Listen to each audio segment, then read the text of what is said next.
अस्सलाम वालेकुम नाज़रीन, मैं हूं असद अली तूर अपने प्रोग्राम असद तूर अनसेंसर्ड के साथ। आज हम आपको जो खबरें देंगे कि जो पंजाब में एक जोड़ तोड़ जारी है और ये जो मुनिस इलाही को शामिल किया गया है काबीना में, इस पर भी कुछ दिलचस्प बातें आपको बताएंगे और इसका भी उस जोड़ तोड़ से ताल्लुक़ है। और इसके अलावा जो हमारे ख़त्ते में एक नई ग्रेटर गेम शुरू हो रही है अफ़गानिस्तान से अमेरिका के इनखला की सूरत में, उस पर भी ज़रा कुछ बात करेंगे कि वो क्या है। तो सबसे पहले तो हम ताज़ियत करना चाहेंगे कि हमारे दो जो फ़ौजी भाई हैं, एक स्पेशल ऑपरेशन में वो कुरम एजेंसी में शहीद हुए हैं। कैप्टन बासित 25 साल उनकी उम्र थी और सिपाही जो थे हज़रत बिलाल 22 साल सिर्फ उम्र थी उनकी, ये शहीद हुए हैं।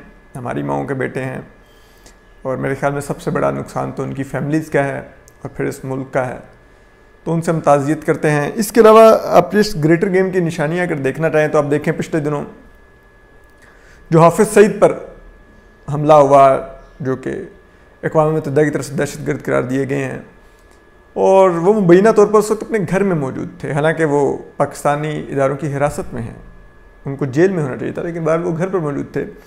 इसी तरह आज दासू डैम जो बन रहा है, उसके जो बनाने वाला जो स्टाफ है, जो अमला है, उस पर हमला हुआ है। उसमें 2 FC के एहलकार शहीद हुए हैं, 2 और पाकिस्तानी जो मुलाजिम थे उस अमले के, वो उसमें शहीद हुए हैं। जबकि 6 चीनी इंजीनियर्स जो उनसे हैं वो भी, उनकी भी इतलात आ रही हैं कि वो भी इस हमले में हलाक हुए हैं।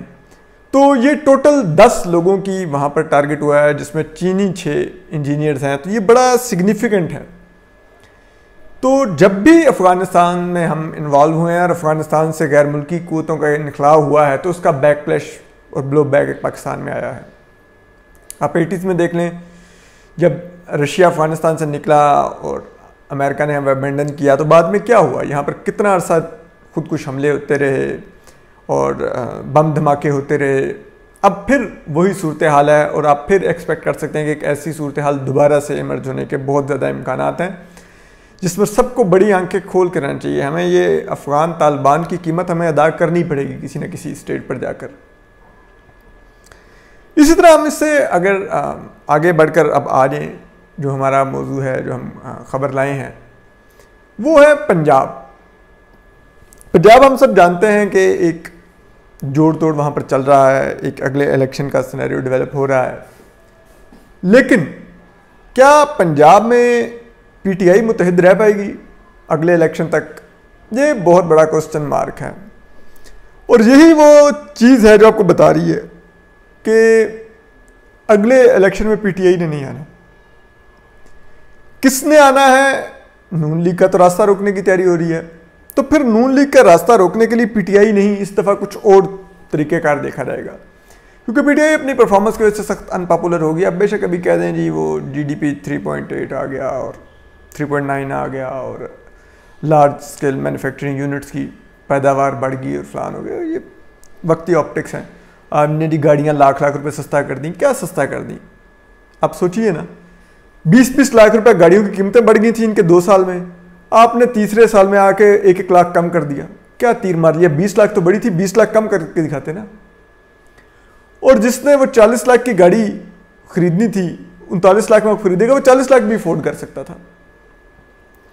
फिर आप ये देखिए कि ये जो गाड़ियों की कीमतों पर जो सब्सिडी हुकूमत ने दी है, तो ये हुकूमत तो हमेशा सब्सिडी की मुखालफत करती रही है कि ये जो इनको मेट्रोज़ को इनको सब्सिडी दी जाती है, जो आवाम के लिए जो मंसूबे होते हैं, तो फिर अमीरों के लिए सब्सिडी क्यों, या अपर मिडिल क्लास के लिए सब्सिडी क्यों गाड़ियों पे? तो उधर तो आपको एतराज़ था। बहरहाल अब हम आते हैं कि पंजाब में जोड़ तोड़ जो नज़र आ रहा है। हम काफ़ी लोगों से हमने बातचीत की और पंजाब की सूरत हाल को समझने की कोशिश की, तो PTI के अंदर से बड़ी खौफनाक पिक्चर आई, जो PTI के लिए तो बहुत ही खौफनाक है, कि जहांगीर तरीन ग्रुप तो डेफिनेटली अगले इलेक्शन में नहीं होगा और वो वेट कर रहे हैं कि अगले इलेक्शन के अनाउंस होने का। फिर आज एक और बड़ी की शख्सियत है पंजाब में, जो जहांगीर तरीन के बाद PTI में जोड़ तोड़ की ताकत रखती हैं, पीटीआई में काफ़ी लोग लेके आए थे और ये शख्सियत बहुत की है। ये शाहमूद कुरैशी वगैरह नहीं है, क्योंकि शाहमूद कुरैशी अब देखिए ठीक है बड़ा नाम है, पॉलिटिशियन है, लेकिन ये अपना को बहुत बड़ा साउथ पंजाब में धड़ा नहीं रखते। हाँ, मुल्तान की हद तक आप कह सकते हैं कि ये जोड़ तोड़ कर सकते हैं, लेकिन मुल्तान से बाहर पूरे साउथ पंजाब में ये नहीं कर सकते। वो जहांगीर तरीन कर सकते थे। इसी तरह सेंट्रल पंजाब में, जिसको आप कहते हैं जहाँ पे नून लीग बहुत स्ट्रांग है, जीटी रोड या ये फैसलाबाद या ये रीजन, यहाँ पर एक ही शख्सियत जोड़ तोड़ कर सकती है और वो शख्सियत को पंजाब में एक कलीदी ओहदा मिला हुआ है। अब हमें ज़रा ये बता रहे हैं कि शायद वो शख्सियत दिसंबर तक इस्तीफ़ा देकर कहीं चले जाएंगे, वहाँ पर कुछ माह क़याम करेंगे, सुकून करेंगे और उसके बाद जब इलेक्शन अनाउंस हो जाएंगे वो पाकिस्तान वापस आएंगे, अपना धड़ा उठाएंगे और किसी जमात में शमूलियत का ऐलान करके पीटीआई की रही सही कमर भी तोड़ देंगे। इसी तरह पीटीआई के एक और लॉयलिस्ट हैं बहुत डे वन से, और इमरान खान का बहुत खर्चा उन्होंने उठाया, वो भी अगले इलेक्शन का वेट कर रहे हैं कि आए और मैं जाऊं। वो लाहौर की हद तक बहुत की शख्सियत हैं। इसी तरह एक और हमारी एक बात हुई एक और पार्लियामेंटेरियन से, पार्लियामेंटेरियन नहीं है वो, लेकिन पंजाब हुकूमत में एक की ओहदा रखते हैं। उन्होंने कहा कि अगला इलेक्शन तहरीके इंसाफ से, और वो काफ़ी जिसे कहते हैं मैच्योर पॉलिटिशियन है, काफ़ी जमातों में रह चुके हैं, काफ़ी इलेक्शंस लड़ चुके हैं, कौमी असम्बली के मेंबर भी रह चुके हैं, काबीना के रुकन भी रह चुके हैं, वफाकी काबीना के भी पंजाब काबीना के रुकनीत है उनके पास।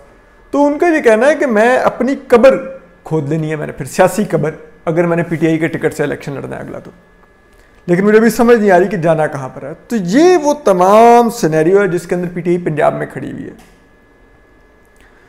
और ऐसे में नज़र आ रहा है कि शायद अगर पीपल्स पार्टी नहीं तो चौधरी परवेज़ इलाही की सूरत में पंजाब में एक नया सीएम लाया जाए और ये अगले इलेक्शन के बाद लाया जाए, जिसको इतनी मेजॉरिटी दिलवाई जाए, जिसमें जहांगीर तरीन ग्रुप शामिल करवाया जाए, जो हम शख्सियत बताया कि बहुत की बैठी हुई है, जोड़ तोड़ करती है सेंट्रल पंजाब में, वो उसके साथ बहुत से एमपीज़ और एमएनएस भेज दिए जाएँ। इसी तरह जो हमने लाहौर की एक शख्सियत बताई है वो भी काफ़ी लोग लेके जा सकते हैं। इसी तरह हमने जो एक और रुकन का बताया कि जो कहने कि अपनी सियासी खबर, तो इस तरह के लोग जमा करके चौधरी परवेज़ इलाही के छतरी तले जमा किए जाएँ। काफ लीग को ही जिसे कहते हैं ना वो एक बूस्टर शॉट लगा के तगड़ा किया जाए और फिर काफ लीग वो इलेक्शन लड़े नून लीग के खिलाफ और फिर जितनी वो उसको मैक्सिमम सीटें दिलवाई जा सकें दिलवाई जाएँ। ये एक सेटअप का खाका एक ज़ेरे गौर है, ये नहीं कि ये हतमी फैसला हो चुका है यही करना है। बहुत से ऑप्शन होते हैं लेकिन ये एक ऑप्शन बड़ा दिलचस्प हमने एक्सप्लोर किया, लोगों से मालूमात हासिल की। तो अब वज़ीर-ए-आज़म इमरान खान को भी पता है कि ये तो इस किस्म का जोड़ तोड़ चल रहा है। वज़ीर-ए-आज़म इमरान खान 3 साल तक चौधरी मुनिस इलाही को काबीना में शामिल नहीं कर रहे थे, वफाकी काबीना में। हालांकि काफ लीग से 2 मिनिस्ट्रियों का प्रॉमिस था, जिसमें एक मिनिस्ट्री जो थी वो दी हुई थी चीमा साहब को, तो वो तो हाउसिंग की मिनिस्ट्री लेके चल रहे थे, लेकिन जो दूसरी मिनिस्ट्री का प्रॉमिस था वो मुनिस इलाही के लिए था। वज़ीर-ए-आज़म इमरान खान आज तक चौधरी बिरादर को कहते रहे कि आप अपने 5 एमएनएस में से कोई और नामजद कर दें कौमी असम्बली का, मैं उसको मिनिस्ट्री दे दूंगा। वो चौधरी बिरादर नहीं करते थे, इसी वजह से मुनिस इलाही तनकीद भी करते थे ट्वीट्स में पीटीआई पर। इवन कि वो ये भी कहते थे कि ये इमरान खान साहब को उन्होंने एक इंटरव्यू में कहा कि शायद मुझसे कोई मसला है इसलिए मुझे मिलते भी नहीं है। लेकिन अभी पिछले हफ्ते जब इमरान खान और चौधरी परवेज़ इलाही आकर इमरान खान को मिले तो वहाँ पर बर्फ पिघली और फिर फैसला हुआ कि मुनिस इलाही को वफाकी काबीना में वजारत दी जाएगी और वजारत आबी वसाइल उनको दी गई है। लेकिन एक बात याद रखिए, वैसे तो हमने तहरीक इंसाफ के ज़राए जो हैं वो ये कह रहे हैं कि नहीं ये ऐसी बात नहीं है, वज़ीर-ए-आज़म इमरान खान को पहले ट्रस्ट डेफिसिट था लेकिन वो दूर हो गया जब सेनेट इलेक्शंस में पंजाब में पीटीआई के सेनेटर्स अनअपोज्ड चौधरी परवेज़ इलाही ने मुंतखब करवाए, फिर वज़ीर-ए-आज़म को एतमाद के वोट में चौधरी परवेज़ इलाही ने सपोर्ट किया, फिर जिसे कहते हैं ये अभी लास्ट जो सेनेट का पंजाब कौमी असम्बली में इलेक्शन है वहाँ पर भी चौधरी परवेज़ इलाही ने सपोर्ट किया, फिर ये बजट में चौधरी परवेज़ इलाही ने सपोर्ट किया तो इसलिए वो इत्मीनान वो बहाल हो गया, वज़ीर इमरान खान का तो उन्होंने कर दिया। हालांकि ये बात नहीं है, ये वज़ीर इमरान खान को पता है कि पंजाब में एक खाका बन रहा है जिसमें चौधरी परवेज़ इलाही की बड़ी की पोजीशन है, तो वो चौधरी परवेज़ इलाही को अब बराम कर रहे हैं, उनको वापस ला रहे हैं। लेकिन हमारा ये ख्याल है कि अब बहुत देर हो चुकी है, बहुत देर हो चुकी है। तो अब हम आपको इस पर अपडेट करते रहेंगे कि क्या ये खाका इसमें रंग भरे जा सकेंगे कि नहीं। अपना ख्याल रखिए, सलामत रहिए, अल्लाह हाफिज़।